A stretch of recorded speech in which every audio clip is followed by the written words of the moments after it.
Hello, this is the third of the videos on making law in the United Kingdom, and what we're going to be looking at is the process before a bill is actually introduced to either House of Parliament. A couple of things that need to be cleared up. The first is that there are different types of bills, and the main classification is between public bills and private bills. Public bills are bills having general effect.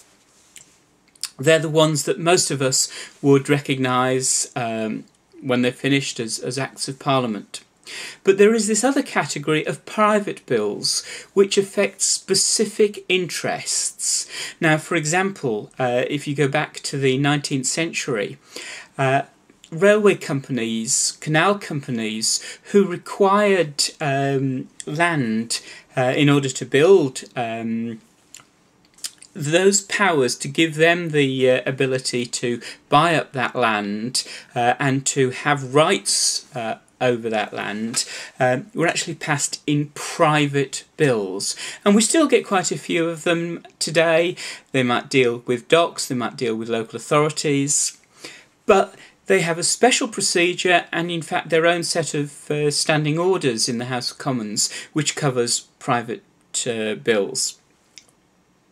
The main type of bill that you come across are the public bills.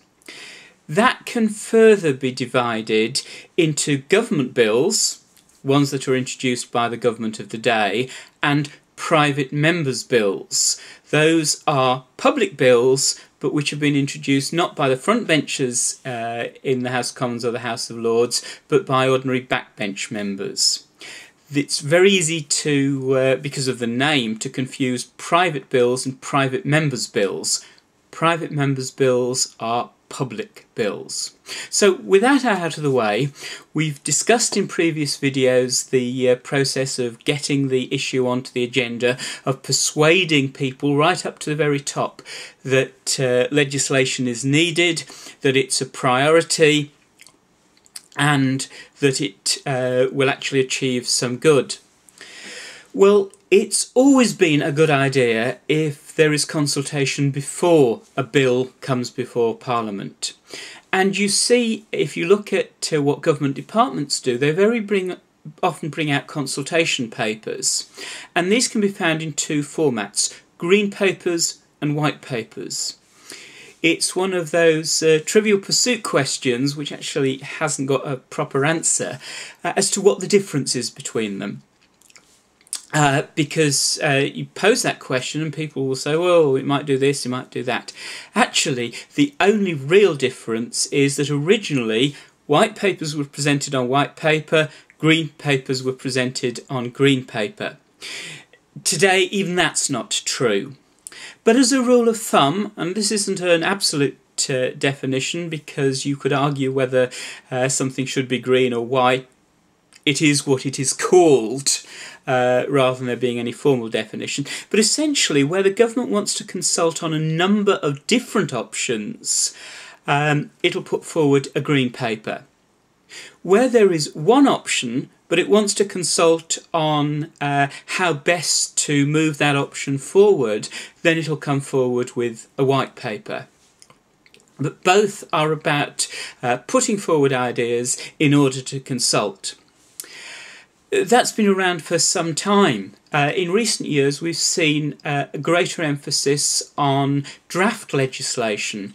Where a bill is prepared, it's put before Parliament, not as a bill to go through its normal stages, but as a bill to be considered in detail by a committee, sometimes of one house, more often than not these days a joint committee of the two houses, to go through the bill in detail, so that in the following session a new bill, taking into account all that work that's been done and all the consultation that's been done, and that should lead to better legislation.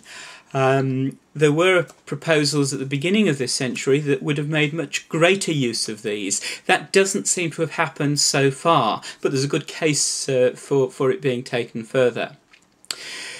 But green papers, white papers, draft bills, none of them are required for the legislative process. If we are talking about private members' bills, then there is a process by which they can come before the House, and so it's very different from government bills. And perhaps in a later session I'll talk specifically about private members' bills.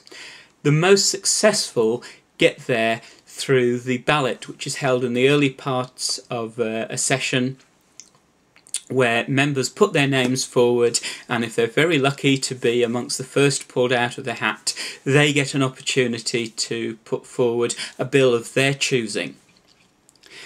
But as I said in earlier videos, the most important bills are government bills. The government, of course, has control over the agenda. And there's a lot of competition for a slot in the government's legislative process. And key to the process is a committee. It used to be known as L Committee, but it's now got a longer title, the Parliamentary Business and Legislation Committee. It's a subcommittee of the Cabinet. It's a Cabinet committee. And sitting on there are a number of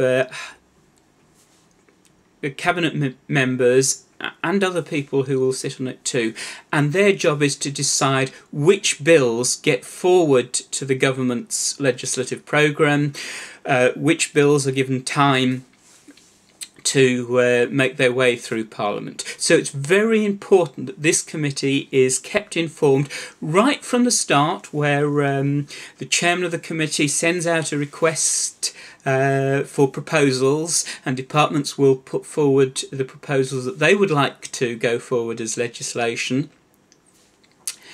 From all those different proposals, the legislation committee, so PB and L committee now, puts forward a list that is constantly developed over the months, long before the parliamentary session which they'll be introduced.